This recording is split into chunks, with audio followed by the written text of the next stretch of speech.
ಕೆಲವೊಮ್ಮೆ ಬದುಕು ನಮ್ಮ ಮುಂದೆ ದೊಡ್ಡ ಪ್ರಶ್ನೆಯನ್ನೇ ಇಡುತ್ತೆ.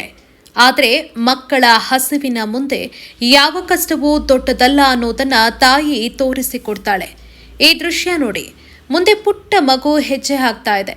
ಹಿಂದೆ ಧೋ ಎಂದು ಸುರಿತಾ ಇರೋ ಮಳೆಯಲ್ಲೇ ತನ್ನ ನೋವು ದಣಿವನ್ನೆಲ್ಲ ಮರೆತು ತಾಯಿ ಕಸ ಆಯ್ತಿದ್ದಾಳೆ. ಆಕೆ ಬಳಿ ದೊಡ್ಡ ಕನಸುಗಳಿಲ್ಲ, ದುಬಾರಿ ಜೀವನವೂ ಬೇಕಿಲ್ಲ. ಮಕ್ಕಳು ಹಸಿವಿನಿಂದ ಮಲಗಬಾರ್ದು, ನಾಳೆ ಅವರ ಹೊಟ್ಟೆ ತುಂಬಿರಬೇಕು ಅಷ್ಟೇ. ಮಳೆ ನೆನೆಸಿದ್ರೂ ಪರವಾಗಿಲ್ಲ, ಕೈ ನೋವಾದ್ರೂ ಪರವಾಗಿಲ್ಲ, ಜೀವನ ಎಷ್ಟೇ ಕಷ್ಟ ಕೊಟ್ಟರೂ ಪರವಾಗಿಲ್ಲ. ಮಕ್ಕಳಿಗಾಗಿ ಆಕೆ ಮಾತ್ರ ನಿಲ್ಲಲ್ಲ. ಇದು ಯಾರೋ ತೆಗೆದ ಒಂದು ವಿಡಿಯೋ ಇರಬಹುದು, ಆದರೆ ಇದರೊಳಗೆ ಅಡಗಿರೋ ಸತ್ಯ ಮಾತ್ರ ಇಡೀ ಜಗತ್ತಿಗೆ ಪಾಠ.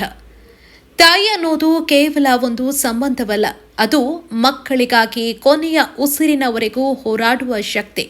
ನಿಜವಾಗಿಯೂ ಜಗತ್ತಿನಲ್ಲಿ ಸೋಲನ್ನೇ ಸೋಲಿಸುವ ದೊಡ್ಡ ಯೋಧೆ ಅಂದರೆ ಅದು ಅಮ್ಮ.